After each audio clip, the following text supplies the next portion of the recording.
वाजुल चौकीदार एक वर्दी में मतलब कि वो जनता रक्षक नहीं है, वो एक राक्षस है। अच्छा। जी, वाजुल चौकीदार जो उसके ही कहने पर ये लोग दबंगई हमारे साथ करता है और बार बार कोई भी कार्य होता है वार्ड के अंदर तो बार बार है ना हमें रंगदारी मांगता है। अच्छा। इदरीस अंसारी और ईसा अंसारी जी बार बार हमसे रंगदारी मांगता है और कहता है नहीं दोगे तो तुम्हें किसी न किसी झूठा केस में फंसाएंगे, तुमको जहाँ जाना है जाओ। हाँ, साना उसको मालूम हुआ है कि साना दर्ज जो है ना कराया है, तो वो कल है ना बोल रहा था वाजुल चौकीदार के भाई इदरीस अंसारी कि वो साना दर्ज करा दिया है तो वाट क्या हुआ है, हमारा कुछ नहीं बिगड़ेगा, कुछ नहीं मेरा कोई उखाड़ सकता है, इदरीस अंसारी बोला है। हाँ, और उसी के आड़ में आकर के बार बार हमारे साथ जो है ना मतलब कि गलत जो है टाउचर करता है। तो गलत बात जो है ना बोला जाता है, उसके द्वारा उल्टा सीधा हमेशा जो है ना मेरे साथ कर। अभी हम करवन्ना पंचायत के सुरसंड की धरती पे वार्ड नंबर 12 के अंदर मौजूद है। यहाँ पे वार्ड सदस्य जो नव निर्वाचित जीत कर आए हैं उनकी बहुत सारी समस्या हैं। सबसे हम आपको अवगत कराएंगे, श्री अंसारुल जी से बात करेंगे जो वार्ड सदस्य जीत कर चुन कर आए हैं। उनको तरह तरह की गंभीर आरोप लगाकर उनके ऊपर एफआईआर करने की धमकी और जान से मारने की धमकी देते हैं। हम खुद उन्हीं की ज़बानी आपको सुनवाते हैं, बने रहें हमारे साथ लाइव। नाम बता दे जी। मेरा नाम अंसारुल अंसारी है, जो सुरसंड प्रखंड करवाना पंचायत से वार्ड नंबर 12 के हम वार्ड सदस्य है अभी। अच्छा। जो हमें बार बार कई बार जो है चुनाव जीतने के बाद से जो है ये वाजुल चौकीदार जो है उसका भाई बहुत बड़ा दबंग है इदरीस अंसारी, और उसका जो है ना सहयोग से ईसा अंसारी और शकूर अंसारी और नवल राय, ये सब हमें कई बार जो है ना बहुत तरह का जो है ना धमकी और गलत जो है ना आरोप में फंसाने का जो है ना काम कर रहा है बार बार। लेकिन फंसाने का आरोप जो लगा रहे हैं, चाहे वो कोई प्रतिनिधि हो या कोई प्रशासन के लोग हो, वो कैसे फंसा सकते हैं? क्या ये सच्चाई इसमें कितनी है? देखिए, वाजुल चौकीदार एक वर्दी में मतलब कि वो जनता रक्षक नहीं है, वो एक राक्षस है। अच्छा। जी, वाजुल चौकीदार जो उसके ही कहने पर ये लोग दबंगई हमारे साथ करता है और बार बार कोई भी कार्य होता है वार्ड के अंदर तो बार बार है ना हमें रंगदारी मांगता है। अच्छा। इदरीस अंसारी और ईसा अंसारी जी बार बार हमसे रंगदारी मांगता है और कहता है नहीं दोगे तो तुम्हें किसी न किसी झूठा केस में फंसाएंगे, तुमको जहाँ जाना है जाओ।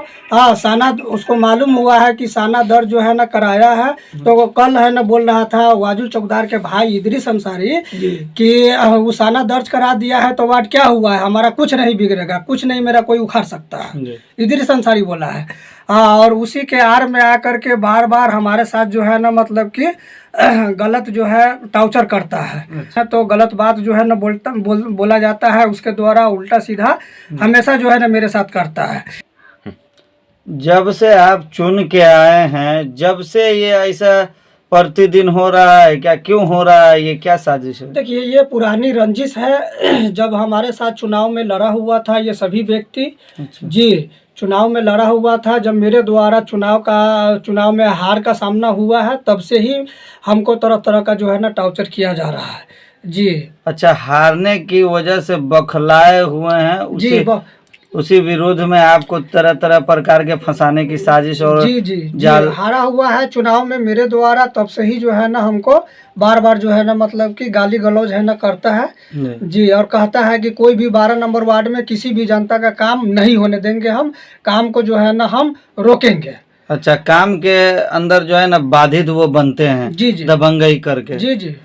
अच्छा, तो ये आपने कोई आवेदन वगैरह कहीं दिया है? देखिए, हमने 20 फरवरी को सबसे पहले प्रखंड विकास पदाधिकारी महोदय को आवेदन दिया था और 20 तारीख को ही हमने SHO यानी नवलेश कुमार जी जो है यहाँ सुरसंड थाना पर, उनको भी हमने जो है ना आवेदन दिया था। फिर 21 तारीख में हमने अनुमंडल में DSP सर को जो है आवेदन दिया था। फिर 22 तारीख में हमने SP सर को भी आवेदन दिया था, लेकिन अभी तक उसका जो दबंगई का जो हमने वार्ड सभा किया था उसका जो दबंगई सीबीआई का वीडियो मेरे पास है, वो भी वीडियो क्लिप जो है एसपी साहब हमसे लिए हुए थे, हमने उनको दिया एक जो है वो पेन ड्राइव में जो है रिकॉर्ड करा करके, लेकिन अभी तक इन लोगों पर किसी तरह का कोई जांच और कोई कार्रवाई अभी तक नहीं हुआ है। अच्छा, तो आप अभी हमारे माध्यम से क्या मांग करना चाहते हैं? हम यही मांग करना चाहते हैं कि प्रशासन अगर इस चीज़ को देखे या मतलब कि जो है ना हमारी बातों को सुन समझ कर इन लोगों पर कानूनी कार्रवाई जो उचित होता है कार्रवाई किया जाए इन लोगों के ऊपर। और नहीं होती है तो आप क्या करेंगे? कार्रवाई नहीं होती है तो फिर जो है ना हमको आगे जहाँ मतलब कि देखना पड़ेगा, जाना पड़ेगा, हम वहाँ जाएंगे जी। जैसे आज हमारे ऊपर बार बार कई तरह के गंभीर आरोप जो लगाया जा रहा है, तो पूर्व में 2006 में ईसा अंसारी जब वार्ड सदस्य बने हुए थे तो वो अपना घर में वो अपना बेटी भतीजी बहन को जो है ना बीवी पुतोह बना करके जो है ना गलत ढंग से फर्जी तरीका से लगभग 8 से 10 जो है इंदिरावास निकाला गया था। उस समय में भी हम लोग सारा कुछ देखे जाने, लेकिन हम लोग किसी तरह का कोई आरोप उसके ऊपर नहीं लगाया है जी।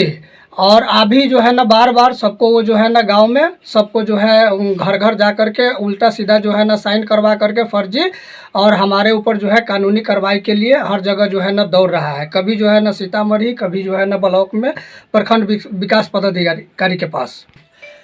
देखिए हमको बार बार जो है हमको धमकी दिया जा रहा है, तब हमको यही लग रहा है कि हमको हमारे और हमको हमारे परिवार को जो है ना मतलब कि जान से मारने का धमकी दिया जा रहा है। तो इसीलिए हमने मीडिया का सहारा लिया है जी। आप लोगों से यही रिक्वेस्ट है कि आप लोग जो है ना मतलब कि मीडिया में जो है ना इसको भेजिए और प्रशासन देखे तो ये दबंगों के ऊपर कानूनी कार्रवाई सख्त से सख्त कानूनी कार्रवाई किया जाए। आज के लिए बस इतना ही और फिर आगे बढ़ते हैं। दोस्तों, बिहार में क्या इसी तरह मानवाधिकार का हनन होता रहेगा? लोगों के ज़िंदगी से खिलवाड़ पुलिस करती रहेगी? क्या मानवाधिकार का कोई मोल नहीं है? दोस्तों, आप अपनी राय हमें कमेंट के माध्यम से बताइए कि पुलिस की गुंडागर्दी इस तरह चलती रहेगी, लोगों को इस तरह पुलिस सताती रहेगी? आप अपने कमेंट के माध्यम से हमें बताइए, क्योंकि आपका कमेंट हमारे लिए इम्पोर्टेंट है। दोस्तों, इस तरह का न्यूज़ मैं आपको देता रहूँगा।